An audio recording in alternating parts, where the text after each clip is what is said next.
और इसी बात का बड़ा आदमी कौन है? उसके घर कोई आता ही नहीं है। सुबह बाई घंटी बजाती है, शाम को दूध वाला, बीच में कोई आता ही नहीं है।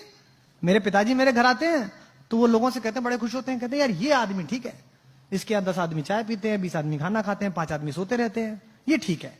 मैं जोशी जी से असहमत हूं जो कह रहे हैं कि पहले शिक्षा लाइए। शिक्षा तो लाई है, लेकिन हिंदुस्तान की दुनिया की जितनी समस्याएं हैं वो किसने पैदा करी? आइए, शिक्षित लिखते हैं, अशिक्षित लिखते हैं और समस्या लिखते हैं। आइए, पहली समस्या बेरोजगारी, किसने पैदा करी भाई? शिक्षित लोगों ने क्या अशिक्षित लोगों ने? शिक्षित लोगों ने। गांव में सबके पास रोजगार था, गांव में सब लोगों के पास कुछ ना कुछ काम था। लकड़ी वाले के पास लकड़ी का काम था, जूते वाले के पास जूते का काम था, लोहे वाले के पास लोहे का काम था। सब एक दूसरे को भोजन दे रहे थे, सब एक दूसरे को अन्न दे रहे थे, सबका काम चल रहा था। आपने सुना गांव में कोई भूखा मर गया? नहीं मरा। ये शिक्षित लोगों ने पैदा की। प्रदूषण किसने पैदा किया? गांव में प्रदूषण देखा कभी? किसने पैदा किया? शिक्षित लोगों ने। इससे क्या तय होता है कि शिक्षा आपको कार दे सकती है, लेकिन लर्निंग आपको संस्कार दे सकती है। आपको तय करना है कि बिना संस्कार की कार लेनी है कि संस्कार सहित कार लेनी है।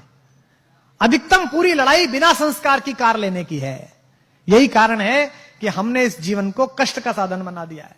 दूध में यूरिया मिलाया जा रहा है। जो यूरिया मिला रहा है उसको शर्म लिहाज नहीं है कि किसी की किडनी में जाएगा तो किसी का पति, किसी का बेटा, किसी का सुहाग, किसी की राखी सुनी हो जाएगी। उसके खुद के घर में भी बेटी है, उसके खुद के घर में भी पुत्र है। वो सोच के देखे कि मेरे पुत्र को अगर ये यूरिया किडनी फेल कर दे और मेरा बेटा मर जाए तो कैसा लगे। नहीं, वो सोच ही नहीं रहा।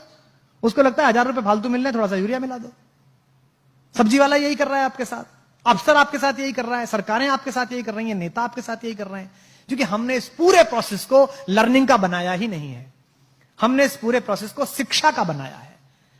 और मैं आपसे निवेदन करता हूं कि शिक्षित हो जाइए, पढ़िए, खूब पढ़िए, रिसर्च करिए, इंजीनियर बन जाइए, डॉक्टर बन जाइए, आईएएस बनिए, पीसीएस बनिए, लेकिन लर्निंग सीखिए। कोई नासा नहीं गए थे वो गांव के लोग जो गौरैया को धूल में लेटते हुए बता देते थे कि आज पछुआ के साथ बादल आएंगे।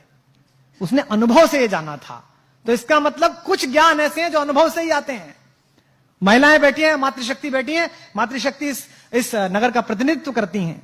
लोग कहते हैं ना बच्चा पैदा हुआ, बच्चा पैदा नहीं हुआ, बच्चे के साथ एक और चीज पैदा हुई, मां पैदा हुई। उससे पहले वो भाभी थी, बेटी थी, बहन थी, मां नहीं थी। अब वो मां पैदा हुई है। मेरी पत्नी मेरी बेटी को डांटते हुए अक्सर कहती है, तू बनेगी ना मां तब पूछूंगी तुझसे।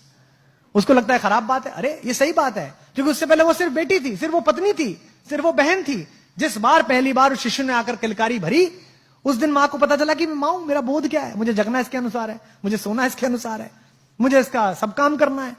उस दिन से उसका बोध पैदा हुआ। तो जैसे आप ज्ञान के साथ यात्रा करते हैं, आपके मन में नई जिज्ञासा पैदा होती है, तो यकीन मानिए आप भी पैदा होते हैं, साथ साथ आप भी नए तरीके से पैदा होते हैं। जब आप कोई चीज पढ़ते हैं और आपको एकदम चेतना आती है कि यार क्या अद्भुत बात पढ़ी, तो ये मानिए कि थोड़ा सा जन्म आपका हुआ है। अब आपको तय करना है कि आपको अधूरा पैदा होना है कि पूरा पैदा होना है। आपको विकल दिव्य अंगों के साथ पैदा होना है कि संपूर्ण सुशोभित शरीर के साथ पैदा होना है।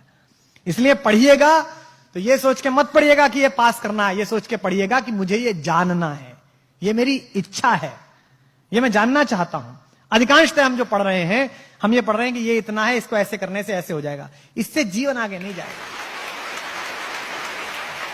गांव में मैं गया तो वो एक गांव के प्राइमरी स्कूल की पहली दूसरी क्लास की अंग्रेजी की किताब देखी, आपने भी देखी होगी।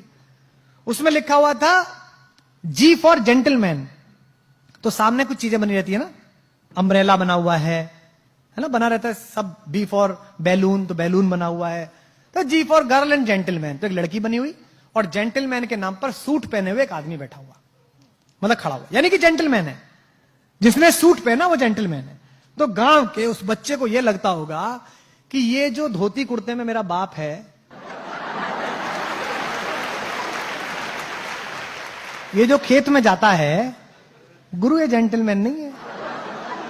जेंटलमैन कौन है?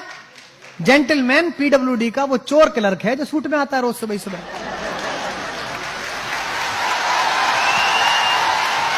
यही तो हुआ।